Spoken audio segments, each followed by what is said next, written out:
भवतां सर्वेषां संस्कृत ईपीजी पाठशालायां स्वागतं वर्तते। अहं यदुवीरस्वरूपशास्त्री राष्ट्रीय संस्कृत संस्थानस्य लखनऊ परिसरे व्याकरण विभागे अध्यापकोऽस्मि।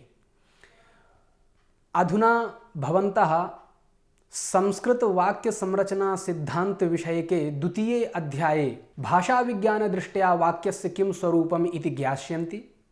वाक्य निष्पत्तौ कानि कारणानि भवन्ति इत्यपि भवन्तः ज्ञास्यन्ति।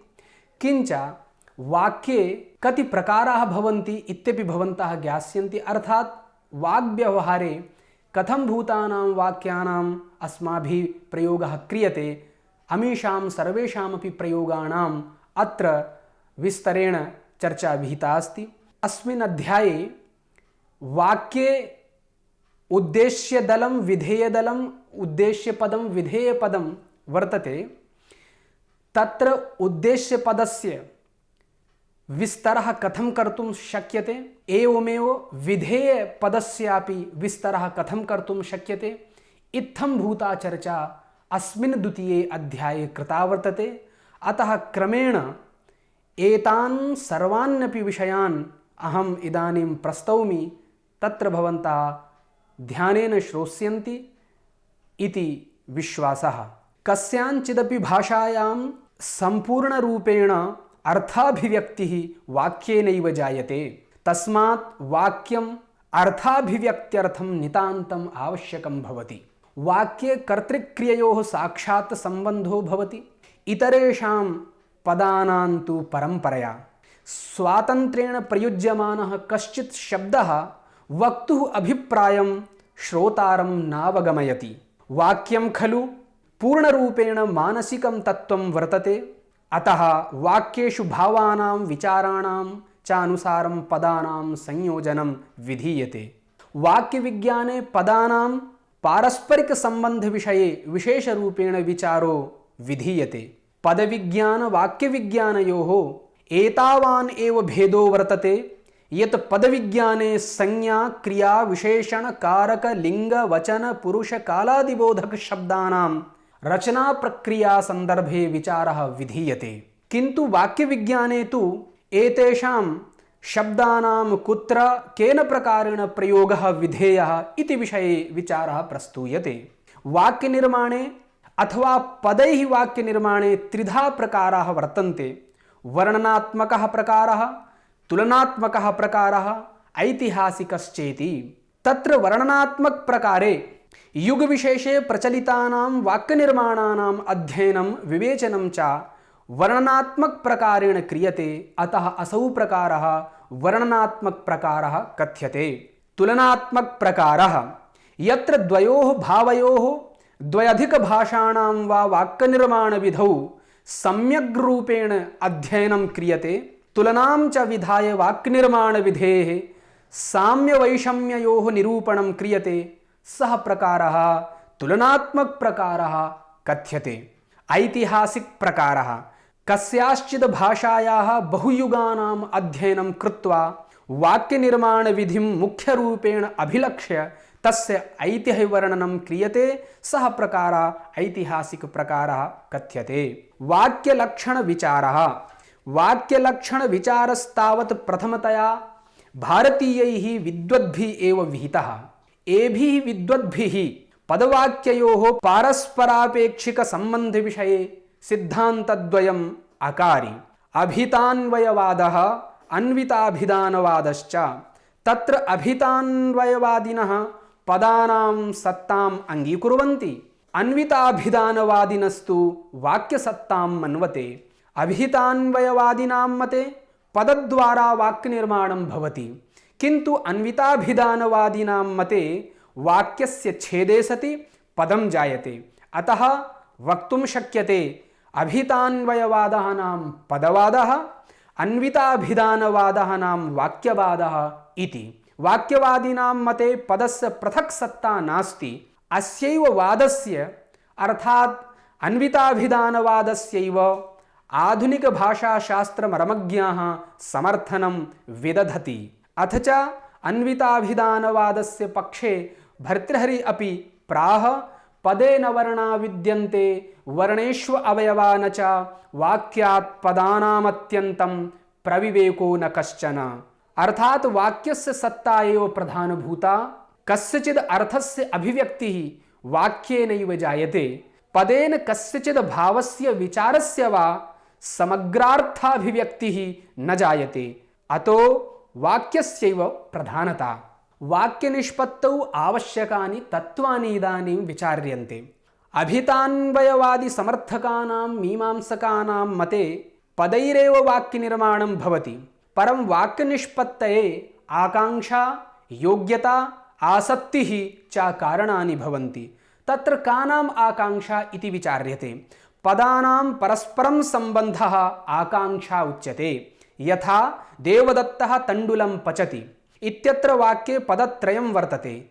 एतच्च पदत्रयं परस्परम् अर्थपूरकं भवति, अर्थात् पदत्रयं मिलित्वा एव एकस्य अर्थस्य बोधकं भवति। यदि एषु अन्यतरस्य त्यागः क्रियते तदानीम् ईप्सितस्य अर्थस्य अभिव्यक्तिः न भवति। योग्यता, योग्यता च परस्परान्वयप्रयोजकधर्मवत्वं यथा पयसा सिञ्चति इति वाक्ये सेकान्वयप्रयोजक द्रवद्रवत्वं योग्यता जले वर्तते, तस्मात् जलान्वयप्रयोजक आर्द्रीकरणत्वं योग्यता सेकक्रियायां वर्तते।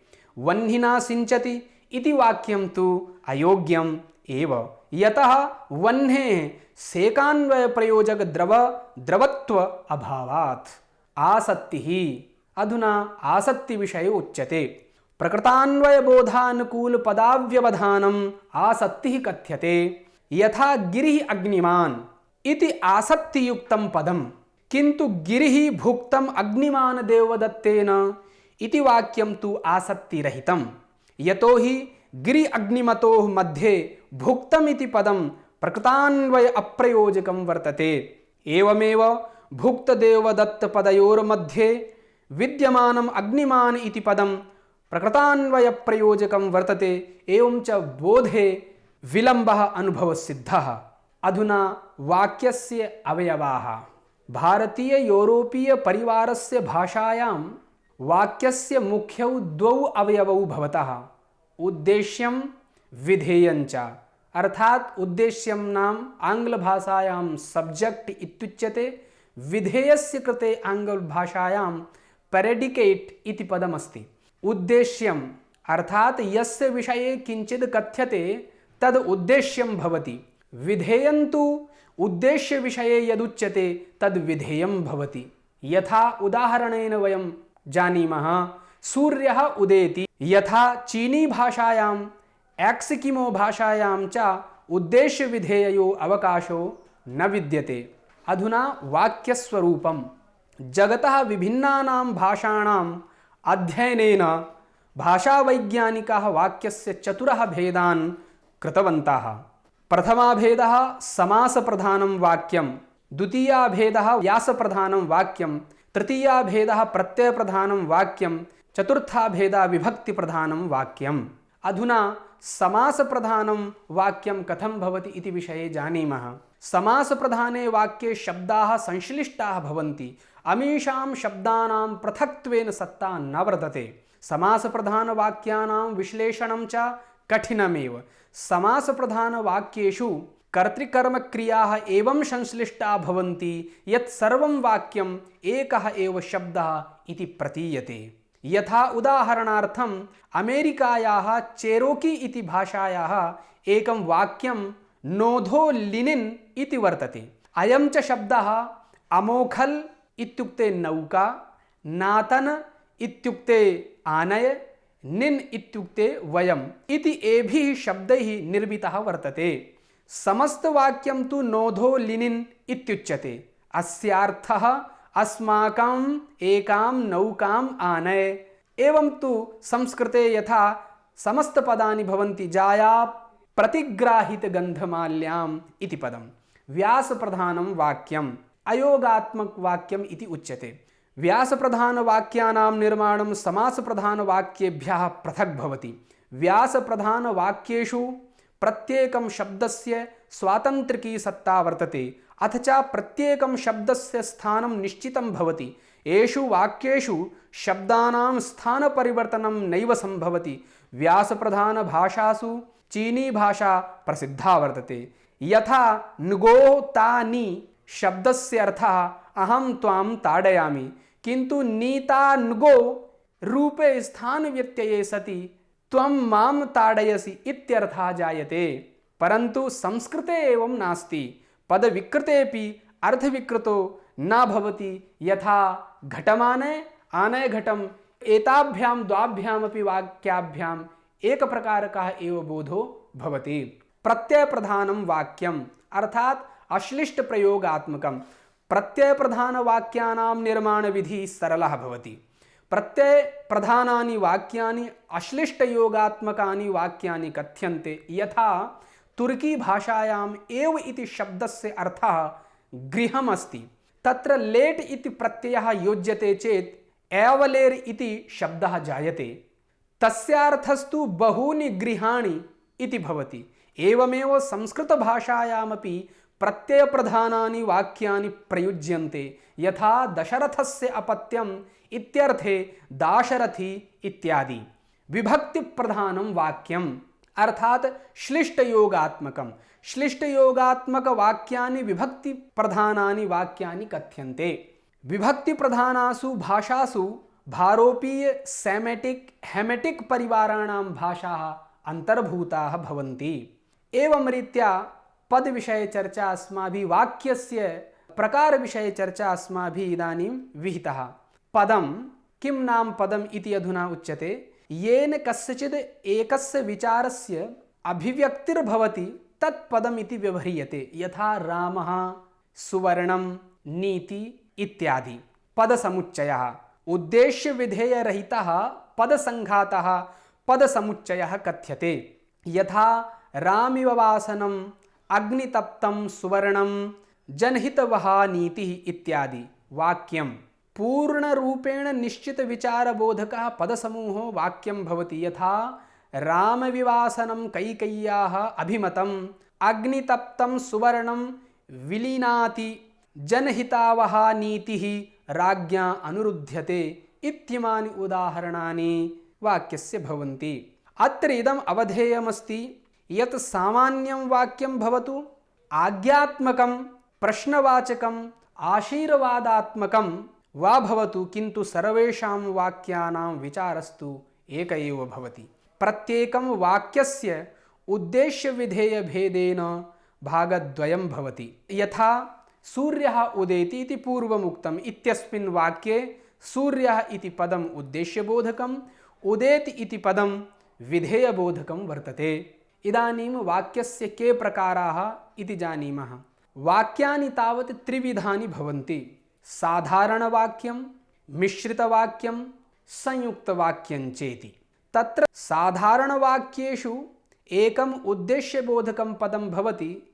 तेन सह प्रधानक्रियाविधेयत्वेन किञ्चित् पदं वा भवति। यथा अहं रमेशं महाभागम् अद्राक्षम् इति। एवमेव द्वितीयः प्रकारः वाक्यस्य वर्तते मिश्रितवाक्यं। मिश्रितवाक्येषु प्रमुखोद्देश्य विधेय बोधकपदेन सह द्वित्रा वा प्रधानक्रिया भवन्ति, तत् मिश्रितवाक्यं भवति। यथा यां चिन्तयामि सततं मयि सा विरक्ता इति वाक्यं मिश्रितवाक्यं कथ्यते। यदि गर्जति वारिधरो गर्जतु, अस्मिन् वाक्ये अपि क्रियाद्वयम्, अतः इदमपि वाक्यं मिश्रितवाक्यम् इति वक्तुं शक्यते। तृतीयः वाक्यप्रकारः वर्तते संयुक्तवाक्यं। संयुक्तवाक्येषु द्वयाद् द्वयधिकाद् वा प्रमुखवाक्यानि भवन्ति। तत् संयुक्तवाक्यं भवति। यथा दुदोहगां सयज्ञाय शस्याय मघवा दिवम् इति वाक्यस्य प्रकारविषये इदानीं प्रोक्तम्। अधुना एतेषां त्रयाणां विषये विस्तरेण वयं जानीमः। तत्र साधारणवाक्ये अर्थात साधारणवाक्येषु एकम् उद्देश्यं पदं भवति, एका च समापिका क्रिया भवति इति पूर्वमेव अस्माभिः प्रतिपादितं। साधारणवाक्यस्य स्वरूपमिदं नितान्तं प्रारम्भिकमेव भवति। यथा बालकः पठति अस्मिन् वाक्ये बालकः इति उद्देश्यबोधकं, पठति इति विधेयबोधकम्।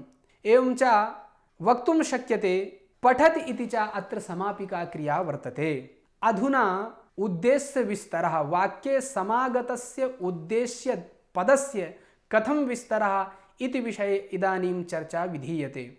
उद्देश्यं साधारणवाक्येषु उद्देश्यविधेययो विस्तरः एकेन अधिकेन वा गौणशब्देन क्रियते। उद्देश्यबोधकं पदं तावत् साधारणं संयुक्तसंज्ञापदं सर्वनामबोधकं वा भवितुमर्हति।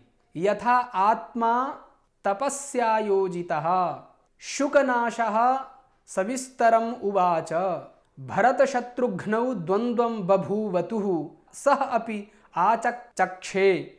एषु वाक्येषु क्रमेण आत्मा इति साधारण उद्देश्यभूतं पदं, भरतशत्रुघ्नौ इति संयुक्तसंज्ञापदं, सः इति सर्वनामपदम् उद्देश्यबोधकं वर्तते। क्वचिच्च क्रियाबोधकं पदमेव उद्देश्यबोधकस्य पदस्य वचनं पुरुषं च बोधयति। अतः उद्देश्यबोधकं पदं वाक्ये न प्रयुज्यते। यथा अपनयतु नः कुतूहलं, ब्रूहि रामचरितम् इत्यादि। अत्र प्रथमवाक्ये भवान्, द्वितीयवाक्ये त्वम् इति च उद्देश्यबोधकं पदं न प्रयुक्तम्। अपनयतु ब्रूहि इति क्रियाभ्याम् एव उभयोः उद्देश्यबोधकयोः पदयोः अन्वयः भवत्येव, अर्थात् उभयोः पदयोः क्रियाभ्यामेव अवगतिः भवत्येव। क्वचिच्च विशेष्यभूतसंज्ञाबोधकपदं विनापि विशेषणस्य प्रयोगो भवति। यथा विद्वान् सर्वत्र पूज्यते, द्वावपि आगिमिनौ।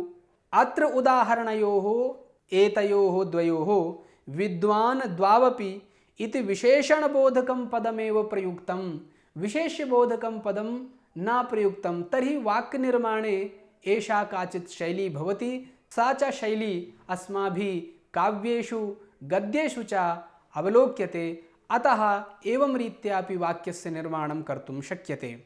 किञ्च संख्यावाचकानां शब्दानामपि वाक्येषु उद्देश्यरूपेण प्रयोगः क्रियते। यथा शरदाम् अयुतं ययौ, शतम् अनूच्यम् आयुष्यकामस्य। एषु उदाहरणेषु अयुतं शतम् इति पदद्वयं संख्यापदम्, अतः संख्यावाचकपदानाम् अत्र उद्देश्यरूपेण प्रयोगः अस्ति। साधारण उद्देश्यपदानां विस्तरः संज्ञासर्वनामपदयोः विशेष्यबोधकपदैः कर्तुं शक्यते। यथा विशेषणद्वारा सर्वनामिक कृत्प्रत्यांत गुणबोधक परिमाणबोधक विशेषणद्वारा। यथा स राजा किमारंभः सम्प्रति। अस्मिन् वाक्ये साधारण उद्देश्यबोधकं पदं राजा इति पदं, तत्र स इति सर्वनामबोधकेन पदेन विस्तरः क्रियते। एवमेव का इयं कन्या विभीषिका। अत्र वाक्ये इयम् इति सर्वनाम्ना अन्या इति उद्देश्यबोधकस्य विस्तरः विधीयते। कृत्प्रत्यांतेन विस्तरः। एवमेव कृत्प्रत्यांतेनपि उद्देश्यदलस्य विस्तरः कर्तुं शक्यते। यथा एवम् अवधीयमानः स प्रत्यवादीत्। अत्र अवधीयमानः इति कृतप्रत्यांतशब्दः, अनेन कृतप्रत्यांतेन शब्देनापि सः इति उद्देश्यपदस्य विस्तरः अस्मिन् वाक्ये कृतः अस्ति। गुणबोधकेन विस्तरः, अर्थात् उद्देश्यपदस्य गुणबोधकेन पदेन विस्तरः कर्तुं शक्यते। यथा पदपङ्क्तिर्दृश्यते अभिनवा। अत्र वाक्ये अभिनवा इति गुणबोधकेन विस्तरः दृश्यते। अस्मिन् वाक्ये परिमाणबोधकेनपि उद्देश्यस्य विस्तरः कर्तुं शक्यते। यथा 14 सहस्राणि रक्षसां भीमकर्मणां हतानि। अत्र वाक्ये 14 इति परिमाणबोधकेन पदेन उद्देश्यबोधकस्य पदस्य विस्तरः कृतः। संज्ञासर्वनामपदयोः विस्तराय तत्पुरुषसमासस्य बहुव्रीहिसमासस्य च प्रयोगः संस्कृतवाङ्मये अधिकतया क्रियते। यथा तद्विटपाश्रिता लता क्षपिता। अत्र वाक्ये तद्विटपाश्रिता इति तत्पुरुषबोधकेन पदेन लता इत्यस्य विस्तरः कृतः। गृहीत प्रतिमुक्तस्य तस्य, अत्र वाक्ये तु गृहीत प्रतिमुक्तस्य इति बहुव्रीहि समासेन उद्देश्य पदस्य विस्तरः कृतः। एवं रीत्या भवन्तः अपि वाक्यनिर्माणसमये विस्तरं कर्तुं शक्नुवन्ति उद्देश्य बोधकस्य पदस्य। कर्म अर्थात विधेयपूर्वकं वाक्यं कर्म, एकस्मिन् कस्मिंचित् वाक्ये सकर्मक क्रिया प्रयुज्यते, तत्र कर्मणा तस्याः क्रियायाः पूर्तिः भवति। यदि विधेयबोधकं पदं सकर्मक क्रियापदं गत्यर्थ क्रियापदं वा भवति तदा तस्याः सकर्मक क्रियायाः पूर्तिः कर्मपदं प्रयुज्य क्रियते। तच्च कर्मपदं संज्ञाबोधकं सर्वनामबोधकं वा भवितुमर्हति। यथा जाबालिम् अपश्यम्, अस्मिन् वाक्ये अपश्यम् इति सकर्मका क्रिया, अतः तस्य क्रियायाः कर्मपूर्त्यर्थम् अस्मिन् वाक्ये जाबालिम् इति प्रयुक्तम्। आखण्डालः काममिदं बभासे, अस्मिन् वाक्येपि बभासे इति सकर्मक क्रियायाः कर्म कामम् इदम् इति प्रयुक्तम्। याति अस्तशिखरं पतरोषधीनां विचचारदावम्, अत्रापि प्रथमे वाक्ये याति अस्तशिखरं पतरोषधीनां, याति इति क्रियापदस्य कर्मणः पूर्तिः कृता अस्तशिखरम् इति पदेन। विचचारदावम्, अस्मिन्नपि वाक्ये विचचार इति सकर्मक क्रियायाः पूर्ति दावम् इति कर्मणः कृता। अधुना विधेय विस्तरः। तत्र विधेयं नाम किम् इति पूर्वमेव उक्तं। विधेयबोधिका काचित् समापिका क्रिया वाक्ये भवितुमर्हति। यथा आज्ञापयतु भवान्, अस्मिन् वाक्ये आज्ञापयतु इति विधेयबोधिका क्रिया भवति। विधेयबोधकं पदं विशेष्यं विशेषणं वा पदं भवितुमर्हति, येन सह अस् धातुः व्यक्तः अव्यक्तः वा भवति। यथा अविवेकः परमापदां पदम् इति वाक्यमस्ति, किन्तु अस्मिन् वाक्ये क्रियापदं नास्ति, अतः पूर्वमेव उक्तम् अस् धातुः अत्र अव्यक्तः अस्ति, अर्थात् तथापि सः अस् धातुः अत्र आनेयः। अर्थात अविवेकः परमापदां पदम् अस्ति, गृहीता संदेशः अस्ति। एवं रीत्या अविहितोऽस्मि, एवं रीत्या अत्र सर्वत्रापि क्वचित् अस् धातोः प्रयोगः क्रियते, क्वचित् च अस् धातुः अव्यक्तः भवति। स च धातुः अस्माभिः व्याख्यानसमये आनीयते। कदाचित् वाक्ये विधेयस्य आवश्यकता न भवति। यथा मातले कस्मिन् प्रदेशे मरीचाश्रमः, अर्थात अस्ति विद्यते इत्यादि क्रयाणाम् अत्र वाक्ये विधेयत्वेन अभावः दृश्यते। तां क्रियां विनैव श्रोतुः बोधः भवति इति कृत्वा एवं रीत्यापि वाक्यानि संस्कृतवाङ्मये प्रयुज्यन्ते। विधेयविस्तरः, विधेयस्य विस्तरः तावत् क्रियाविशेषणैः तत् समकक्षशब्दैः वा क्रियते। यथा मया सार्धं, रामात् विना, वृक्षाणाम् अधः, राज्ञः समक्षम् इत्यादीनि च उदाहरणानि ज्ञेयानि। अयञ्च विधेयविस्तारः चतुर्धा विभक्तुं शक्यते। विधेयस्य विस्तारः तावत् चतुर्भिः प्रकारैः कर्तुं शक्यते। समयसम्बन्धिपदैः विस्तरः, स्थानसम्बन्धपदैः विस्तरः, प्रकारसम्बन्धिपदैः विस्तरः, करणसम्बन्धिपदैः, कार्यसम्बन्धिपदैः वा विस्तरः। अर्थात् एभिः प्रकारैः विधेयस्य विस्तरः अस्माभिः वाक्ये कर्तुं शक्यते। तत्र समयसम्बन्धिपदैः विस्तरः, समयबोधक क्रियाविशेषण विधेय विस्तरः काञ्चित् अवस्थां बोधयितुं क्रियते। यथा ततः प्रविशति कञ्चुकी इति वाक्ये ततः इति पदम्, यास्यति अद्य शकुन्तला इति वाक्ये अद्य इति पदम्, आषाढस्य प्रथमदिवसे मेघं ददर्श इति वाक्ये प्रथमदिवसे, गिरिशम् उपचचार प्रत्यहंसा शुकेशी इति वाक्ये प्रत्यहं समयबोधकं विधेयविस्तारकम् इति वक्तुं शक्यते। भावे सप्तमी प्रयोगाः सामान्येन समयबोधकाः भवन्ति। ते च प्रयोगाः समयवाचक विधेयविस्तारकाः, कालवाचकाः, क्रियाविशेषणानि च भवन्ति। यथा अन्तर्हिते शशिनि सैव कुमुद्वती मे दृष्टिं न नन्दयति, गते च केयूरके चन्द्रपीडम् उवाच इत्यादि। अक्त्वा प्रत्यान्तम् अथवा ल्यप्रत्यांत भूतकालिक कृदन्त पदान्यपि क्रियाविशेषणत्वेन उद्देश्यस्य विस्तरबोधकानि भवन्ति। तानि च समयम् अवधिं वा प्रदर्शयन्ति। यदि च इमे कृदन्तशब्दाः सकर्मकक्रियाभिः व्युत्पन्नाः तदा तु कर्मपदमपि प्रयुज्यते। यथा प्रतिनिवृत्त्यतमप्रदेशं व्यलोकयम् महाश्वेता तच्छ्रुत्वा सुचिरं विचार्य केयूरकं प्राहिणोत् अचिरात् पावनं तनयं प्रसूय मम विरहजां शुचं न गणयिष्यसि। एषु वाक्येषु प्रतिनिवृत्य तच्छ्रुत्वा प्रसूय एतानि पदानि विधेयस्य विस्तारबोधकानि भवन्ति। स्थानसम्बन्धपदैः विस्तरः स्थानबोधक क्रियाविशेषणोद्देश्य विस्तरात् त्रिधा सम्बन्धं प्रदर्शयति। कस्मिंचित् स्थले स्थितिः यथा अस्ति अवन्तीषु उज्जयिनी नाम नगरी, अस्ति उत्तरस्यां दिशि नगाधिराजा, किञ्चित् स्थलं प्रति गतिः यथा सा तरलिका क्व गता, नीचै गच्छति उपरि च दशा। एषु वाक्येषु अस्ति उत्तरस्याम् अवन्तीषु उपरि एतानि पदानि किञ्चित् स्थानं प्रति गतिबोधकानि भवन्ति। प्रकारसम्बन्धिपदैः अपि विधेयस्य विस्तरः क्रियते। प्रकारबोधकानि पदानि उद्देश्यविस्तराणि अधोलिखितानि सम्बन्धानि प्रकटयन्ति। कस्यचित् कार्यस्य विधिः यथा चन्द्रपीड सविनयम् अवादीत्, माधवः सलज्जम् अधोमुखः तिष्ठति, कथं भवान् मन्यते। एषु वाक्येषु अधोरेखया चिह्नितानि पदानि कस्यचित् कार्यस्य विधिं प्रस्तुवन्ति।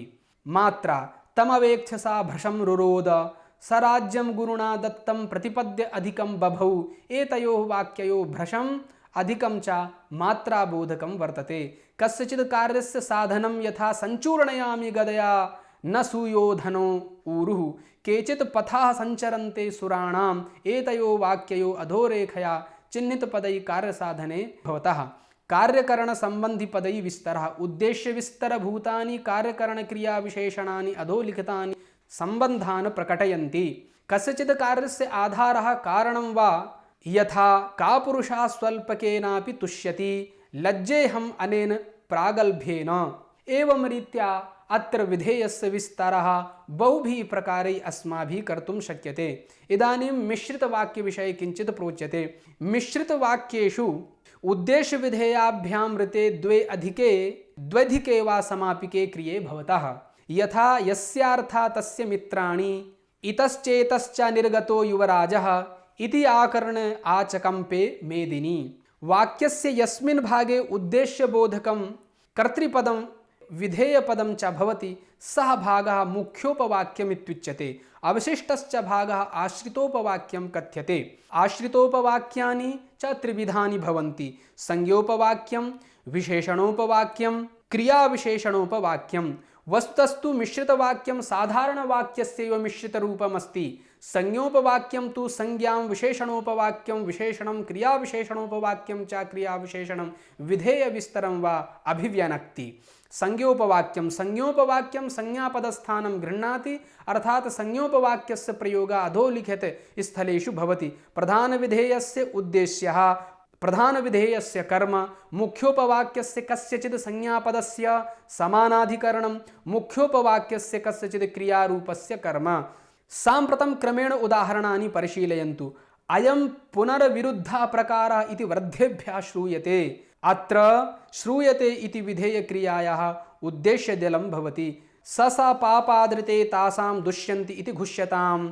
अत्र घुष्यतां क्रियायाः उद्देश्यं कर्तृदलम्। एवं रीत्या अस्माभिः मिश्रितवाक्यानां विषये किञ्चित् अत्र प्रतिपादितमस्ति। अत्र रेखया चिह्नितस्य दुःखेन इति मुख्योपवाक्यस्य सामानाधिकरणं दलं वर्तते। संज्ञापवाक्यं मुख्यतः इति पदेन निर्दिश्यते। कदाचित् च संज्ञोपवाक्यम् इति पदरहितमपि भवति। यथा इति पदसहितं संज्ञोपवाक्यम् अकथितोपि ज्ञायते। एवं यथा अयं तपोवनस्य भोगः इति पदरहितं संज्ञोपवाक्यं यथा कथय सतसंगति पुंसां किं न करोति। विशेषणोपवाक्यं, विशेषणोपवाक्यस्य प्रयोगः वाक्येषु संज्ञापदस्य सर्वनामपदस्य वा विशेषतां बोधयितुं क्रियते। किंच विशेषणोपवाक्यस्य स्वरूपं विशेषणम् एव भवति। विशेषणोपवाक्यं सम्बन्धबोधकं सर्वनामबोधकेन यत् शब्देन निष्पन्नेन यावत् यादृश आरभ्यते। विशेषणोपवाक्यानां प्रयोगः उद्देश्यभूतेन कर्त्रा सह भवति, कर्मणः सह भवति, विधेयस्य विस्तारपदैः सह भवति यथा क्रमेण उदाहरणानि। एवं रीत्या अन्तिमं वाक्यं भवति संयुक्तवाक्यं। संयुक्तवाक्येषु द्वयं द्वयधिकं वा वाक्यं भवति, तच्च वाक्यं साधारणवाक्यम् आहोस्वित मिश्रितवाक्यं वा भवति। मिथा सामानाधिकरण्यञ्च भवति। संयुक्तवाक्येषु अन्तर्भूतानि वाक्यानि अधोलिखितानि भवन्ति। साधारणवाक्यं किञ्चित्, साधारणवाक्यं किञ्चित् च, मिश्रितवाक्यं केवलं मिश्रितवाक्यं चेति। यथा देवदत्त लिखति तदनन्तरं गच्छति, अत्र उदाहरणे प्रत्येकं वाक्यं साधारणवाक्यमेव। एवं रीत्या अस्माभिः अस्मिन् अध्याये वाक्यनिर्माणप्रकारः, वाक्यनिष्पत्तौ कानि कारणानि भवन्ति, भाषाविज्ञानदृष्ट्या वाक्यस्य किं स्वरूपमस्ति, किञ्च वाक्यनिर्माणे उद्देश्यदलस्य, विधेयदलस्य अथवा उद्देश्यबोधकस्य पदस्य, विधेयबोधकस्य पदस्य विस्तरः